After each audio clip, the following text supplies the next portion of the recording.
March 31st, Deuteronomy chapter 16, verse 1st, until chapter 17, verse 20th.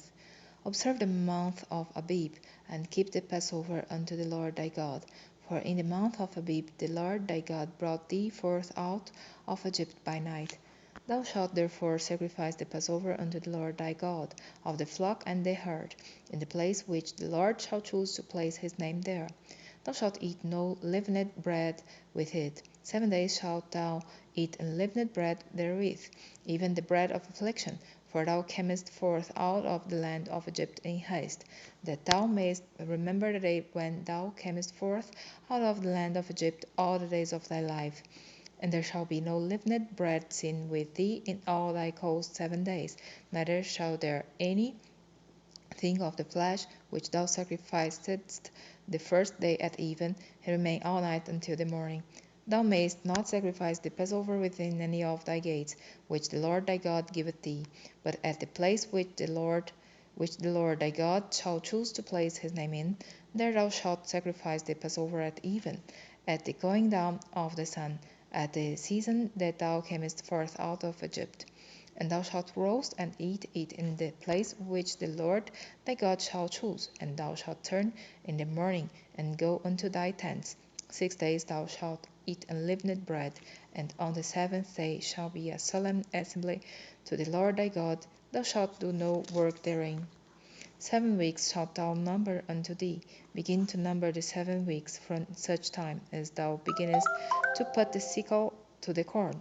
And thou shalt keep the feast of weeks unto the Lord thy God with a tribute of a freewill offering of thine hand, which thou shalt give unto the Lord thy God according as the Lord thy God hath blessed thee.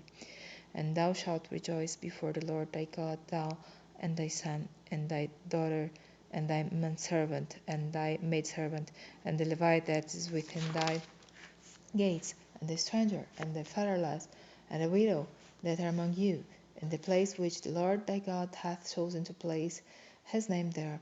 And thou shalt remember that thou wast a bondman in Egypt, and thou shalt observe and do these statutes. Thou shalt observe the feast of tabernacles 7 days after that thou hast gathered in thy corn and thy wine. And thou shalt rejoice in thy feast, thou and thy son, and thy daughter, and thy manservant, and thy maidservant, and the Levite, the stranger, and the fatherless, and the widow that are within thy gates. 7 days shalt thou keep a solemn feast unto the Lord thy God in the place which the Lord shall choose, because the Lord thy God shall bless thee in all thine increase, and in all the works of thine hands. Therefore thou shalt surely rejoice.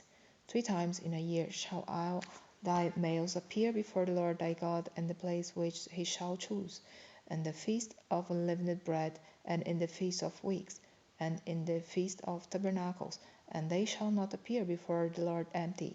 Every man shall give as he is able, according to the blessing of the Lord thy God which he hath given thee. Judges and officers shalt thou make thee in all thy gates, which the Lord thy God giveth thee throughout thy tribes, and they shall judge the people with just judgment. Thou shalt not wrest judgment, thou shalt not respect persons, neither take a gift. For a gift doth blind the eyes of the wise, and pervert the words of the righteous.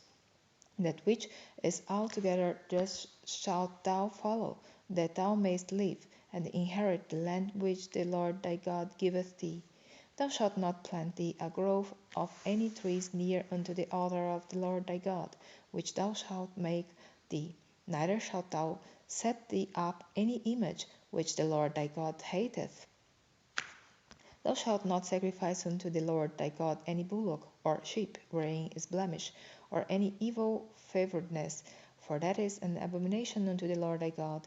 If there be found among you within any of thy gates which the Lord thy God giveth thee, man or woman, that hath wrought wickedness in the sight of the Lord thy God, in transgressing his covenant, and hath gone and served other gods, and worshipped them, either the sun or moon, or any of the host of heaven, which I have not commanded, and it be told thee, and thou hast heard of it, and inquired diligently, and behold, it be true, and the thing certain that such abomination is wrought in Israel.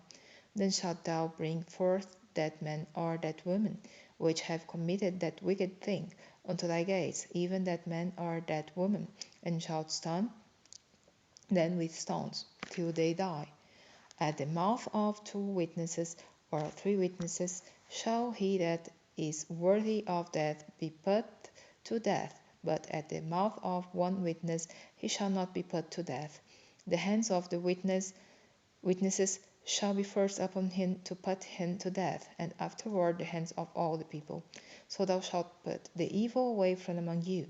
If there arise a matter too hard for thee in judgment, between blood and blood, between plea and plea, and between stroke and stroke, being matters of controversy within thy gates, then shalt thou arise and get thee up into the place which the Lord thy God shall choose. And thou shalt come unto the priests the Levites, and unto the judge that shall be in those days, and inquire, and they shall show thee the sentence of judgment.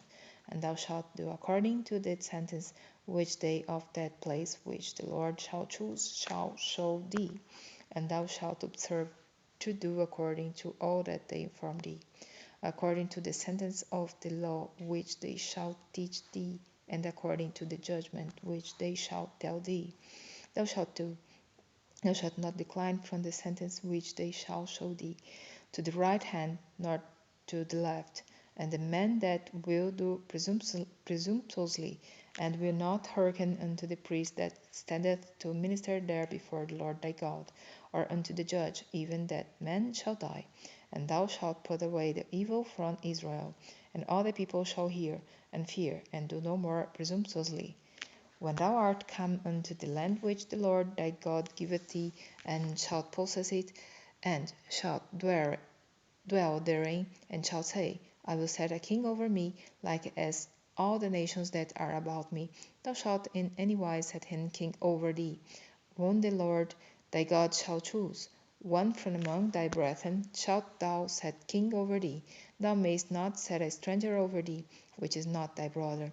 But he shall not multiply horses to himself, nor cause the people to return to Egypt, to the end that he should multiply horses. Forasmuch as the Lord hath said unto you, Ye shall henceforth return no more that way, neither shall he multiply wives to himself, that his heart turn not away, neither shall he greatly multiply to himself silver and gold.